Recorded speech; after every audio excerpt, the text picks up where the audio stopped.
Monica battled for 4 long years to adopt her grandchildren. You see, her daughter Kayla struggled with drugs, and Monica stepped up to raise 5 kids.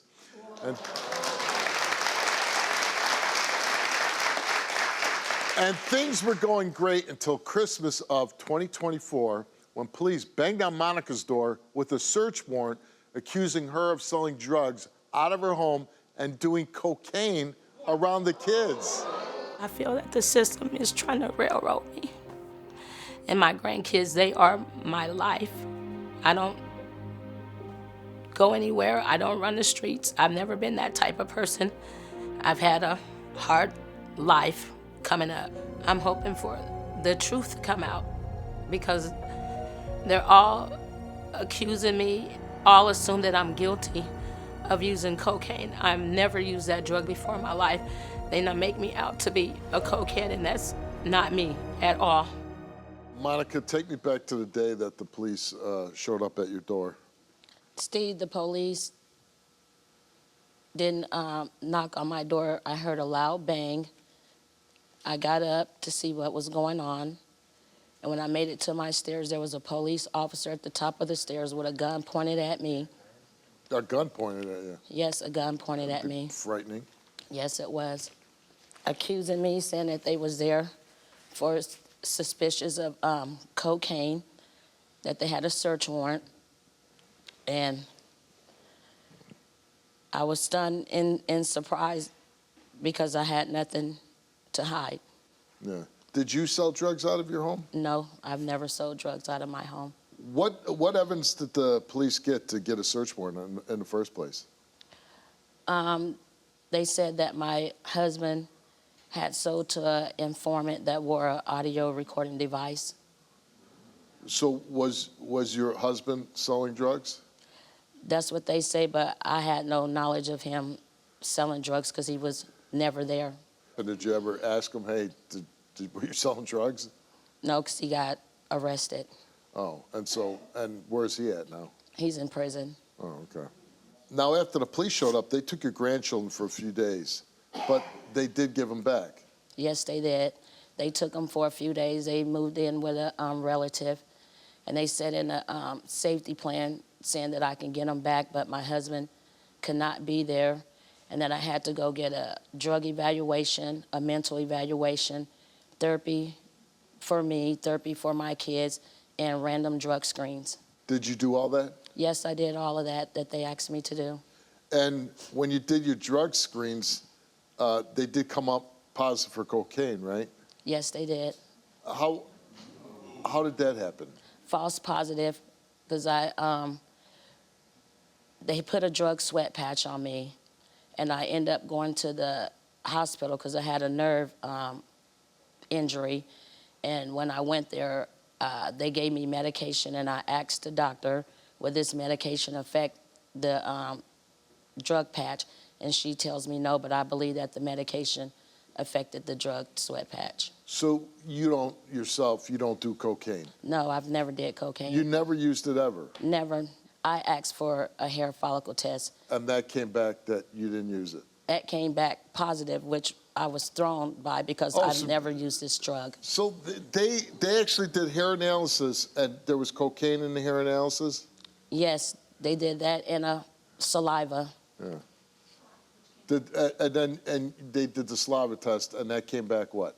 It came back negative. Now, your husband's in prison. I mean, is it possible he just had a lot of cocaine laying around? No, because he was never there at my house, and I wouldn't allow no drugs to be in my home. He was never there. Okay. Now, after the positive drug screens, CPS came in, they said you couldn't be around your children unsupervised. Yes. And what was their solution to that? Their solution to that was I had to go to treatment, continue therapy, and have a family member or a friend move in with me to help me with my kids, to supervise and monitor me 24/7 with my kids. And I was not allowed to transport my kids anywhere by myself. How'd you feel about that? I felt hurt, somewhat embarrassed. to have someone to move in to help me with my kids and then to monitor me 24/7 with my kids. I wasn't able to take them to do their activities. I have one that's in sports, and they asked me, can I take them here, can I take them there? And I'm like, no, because I'm not allowed to. Yeah, it's gonna be tough. Yeah. Well, and according to you, they're making you seek treatment for cocaine use, and you're saying you never even used it. No. That's gotta be tough that you're being forced treatment for something you never did. Yes, I had to go to treatment in order to keep my kids in my home. They told me if I didn't go to treatment, they would replace my kids out of my home. So I went to treatment for over 5 weeks, Mondays and Thursdays from 5:30 to 8 o'clock. Now, who's Jasmine? She's a good friend, like a daughter to me. Oh, like a daughter. Yes. Now, she moved in to help care for the children. She couldn't leave because she's there watching the kids now, but she's joining us virtually.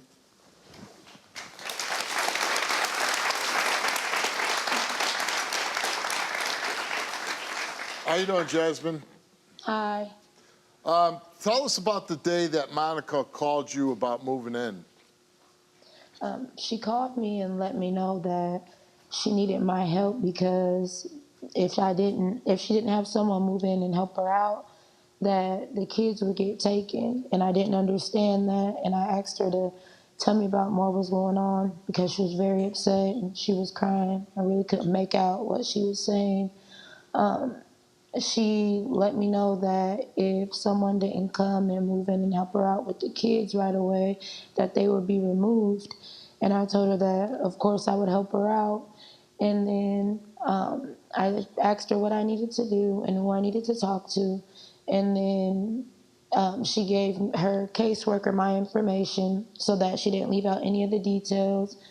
And then her caseworker sent me the guidelines and the rules, and it was I needed to monitor her and the children, and that she wasn't allowed to be left alone with the children at all. She couldn't transport them. She can't be alone in the house with them at all. She can't be in the same room with them without me at all.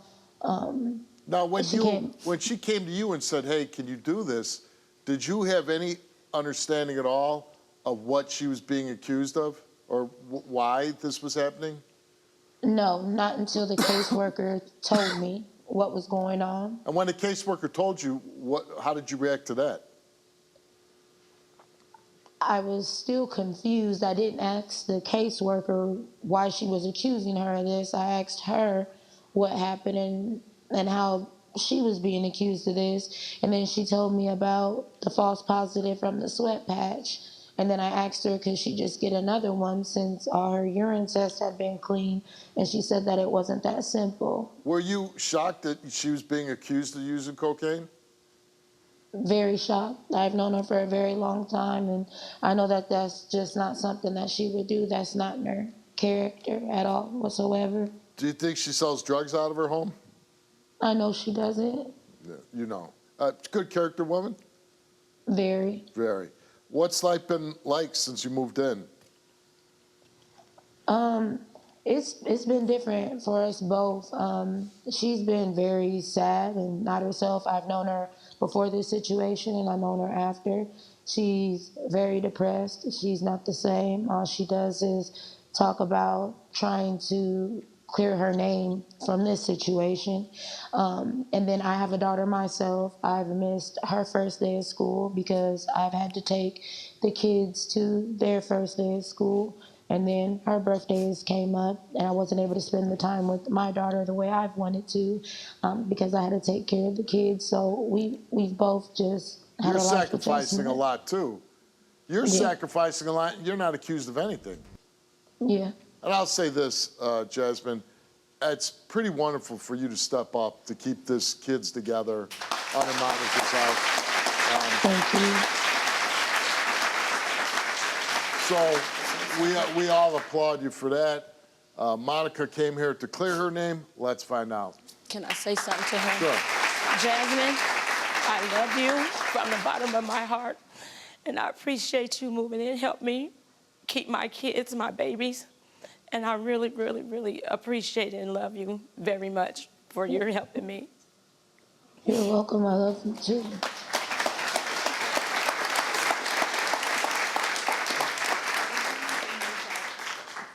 All right, Monica, you know, you've been through a lot, and Yes. being accused of selling drugs, using drugs, and it seems like you and Jasmine, both of you women, you stepped in situations where people couldn't take care of your own kids, your daughter.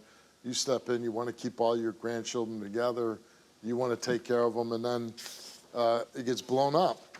But you came here and you took a lie detector test. And we asked you, have you ever done cocaine in the presence of your adopted children? You answered no. Have you ever knowingly used cocaine? You answered no. Have you ever sold cocaine out of your home? You answered no. Were you ever involved in any of the drugs being sold out of your home? You answered no. The results came back the same to each and every question, and it came back that Monica told the truth. Thank you, thank you, thank you, thank you. I needed this. Thank you, thank you, thank you. You don't know how it feels when someone to tell you that you're doing something and you're not. Thank you. Thank you. Thank you, thank you, thank you. My kids, they're my life. Thank you, thank you. Thank you. Thank you, man. I needed this. Thank you, thank you. Jasmine, how do you feel about these results? I knew what they were gonna be. I'm just glad that she's able to use this when she gets back home for them. I mean, I knew what they were gonna be. How do you feel right now? I feel so great, so wonderful. I came here for my truth because they all accused me of doing this drug, and I told them I was not going to stop until I was able to prove to you guys that I have never did this before in my life. I needed this. I needed this. This is my truth. My babies are my world. I needed this. I needed this. Thank you. You know, when you get back home, and if you need any help from us so that you can just be with your grandkids, maybe Jasmine then could go spend time with her own little girl, and your life can return to normal. We do everything that we can, okay? Thank you, Steve. Thank you, thank you, thank you, thank you. Oh, my God, thank you. I thank you so much because I didn't know who else to go to for help, but I got a hold of the Steve Wilkos show, and they called me back and said they was able to help me, and I'm so grateful, so grateful that I was able to come here and to clear my name.